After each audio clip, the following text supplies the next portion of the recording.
মুস্তাফিজকে একটি ওভার কম করিয়ে ভুল করেছি। আজ 4টি ওভার করতে পারলে আবারও পার্পেল ক্যাপ সে ফিরে পেত। ম্যাচ শেষে এবার মুস্তাফিজকে নিয়ে অবাক করা তথ্য দিলেন ঋতুরাজ গায়কোয়াড়। আবারও মুস্তাফিজ চমক। 2 ওভার 5 বল করে 19 রান দিয়ে কাটার মাস্টার মুস্তাফিজ তুলে নিয়েছে 2টি উইকেট।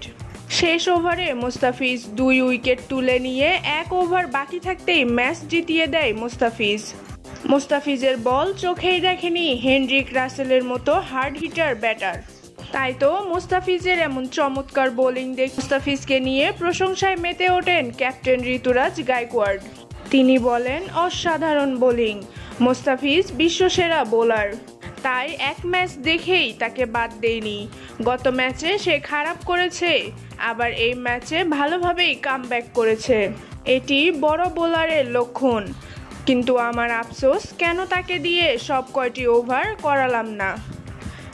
আরও 1 ওভার বোলিং করার সুযোগ দিলে সে নিশ্চয়ই তার হারানো পার্পেল ক্যাপ ফিরিয়ে আনত। কারণ 13 উইকেট নিয়ে মুস্তাফিজুর রহমান এখন সর্বোচ্চ উইকেট শিকারী বোলারের তালিকায় 2 নম্বরে রয়েছে।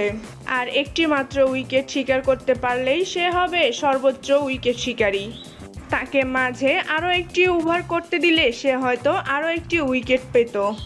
তার বলে নিশ্চয়ই জাদু আছে, তাকে মারতে গেলে আউট হতে হয়।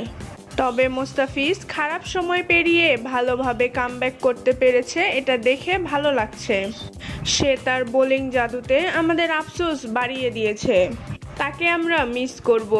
এভাবেই ফিজকে নিয়ে কথা বললেন ঋতুরাজ গায়কোয়াড়।